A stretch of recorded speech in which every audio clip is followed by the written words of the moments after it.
Watership Down, 1. The primroses were over. Toward the edge of the wood, where the ground became open and sloped down to an old fence and a brambly ditch beyond, only a few fading patches of pale yellow still showed among the dog's mercury and the oak tree roots. On the other side of the fence, the upper part of the field was full of rabbit holes. In places the grass was gone altogether, and everywhere there were clusters of dry droppings, through which nothing but the ragwort would grow. 100 yards away, at the bottom of the slope, ran the brook, no more than 3 feet wide, half choked with kingcups, watercress, and blue brooklime. The cart track crossed by a brick culvert and climbed the opposite slope to a 5-barred gate in the thorn hedge. The gate led into the lane. The May sunset was red in clouds, and there was still half an hour to twilight. The dry slope was dotted with rabbits, some nibbling at the thin grass near their holes, others pushing further down to look for dandelions, or perhaps a cowslip that the rest had missed. Here and there one sat upright on an ant heap and looked about, with ears erect and nose in the wind. But a blackbird, singing undisturbed on the outskirts of the wood, showed that there was nothing alarming there, and in the other direction, along the brook, all was plain to be seen, empty and quiet. The warren was at peace. At the top of the bank, close to the wild cherry where the blackbird sang, was a little group of holes almost hidden by brambles. In the green half-light at the mouth of one of these holes, 2 rabbits were sitting together side by side. At length, the larger of the 2 came out, slipped along the bank under cover of the brambles, and so down into the ditch and up into the field. A few moments later, the other followed. The first rabbit stopped in a sunny patch and scratched his ear with rapid movements of his hind leg.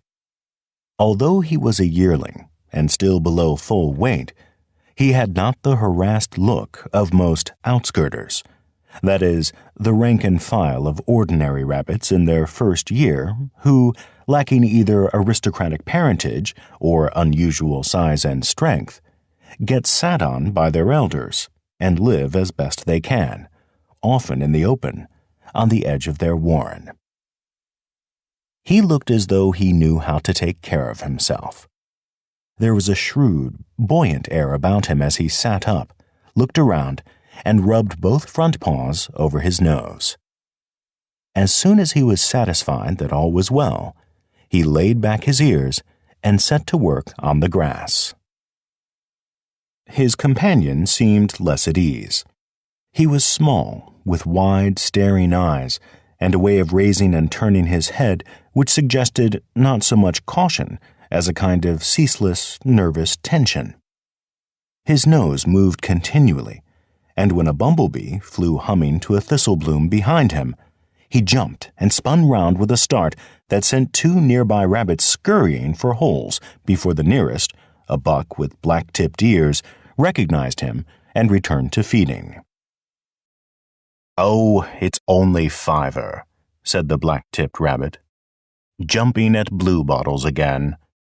Come on, Buckthorn. What were you telling me?" "Fiver," said the other rabbit. "Why's he called that?" "5 in the litter, you know. He was the last, and the smallest.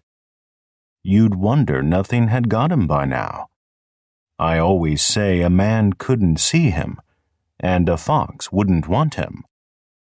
Still, I admit he seems to be able to keep out of harm's way." The small rabbit came closer to his companion, lolloping on long hind legs. "Let's go a bit further, Hazel," he said. "You know, there's something queer about the warren this evening, although I can't tell exactly what it is. Shall we go down to the brook?" "All right," answered Hazel. "And you can find me a cowslip.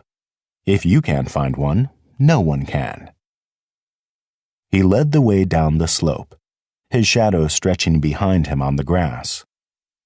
They reached the brook and began nibbling and searching close beside the wheel ruts of the track. It was not long before Fiver found what they were looking for. Cowslips are a delicacy among rabbits, and as a rule there are very few left by late May in the neighborhood of even a small warren. This one had not bloomed, and its flat spread of leaves was almost hidden under the long grass. They were just sitting on it when two larger rabbits came running across from the other side of the nearby cattle wade. "Cowslip," said one. "All right, just leave it to us. Come on, hurry up," he added, as Fiver hesitated. "You heard me, didn't you?" "Fiver found it, Toadflax," said Hazel. "And we'll eat it," replied Toadflax. "Cowslips are for Owslaw. Don't you know that? If you don't, we can easily teach you." Fiver had already turned away. Hazel caught him up by the culvert. "I'm sick and tired of it," he said. "It's the same all the time. These are my claws, so this is my cowslip. These are my teeth, so this is my burrow.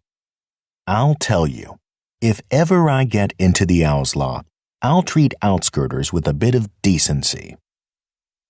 "Well, you can at least expect to be in the Owslaw one day," answered Fiver. "You've got some weight coming, and that's more than I shall ever have." "You don't suppose I'll leave you to look after yourself, do you?" said Hazel. "But to tell you the truth, I sometimes feel like clearing out of this warren altogether. Still, let's forget it now and try to enjoy the evening. I tell you what, shall we go across the brook? There'll be fewer rabbits, and we can have a bit of peace. Unless you feel it isn't safe," he added. The way in which he asked suggested that he did, in fact, think that Fiver was likely to know better than himself, and it was clear from Fiver's reply that this was accepted between them. "No, it's safe enough," he answered.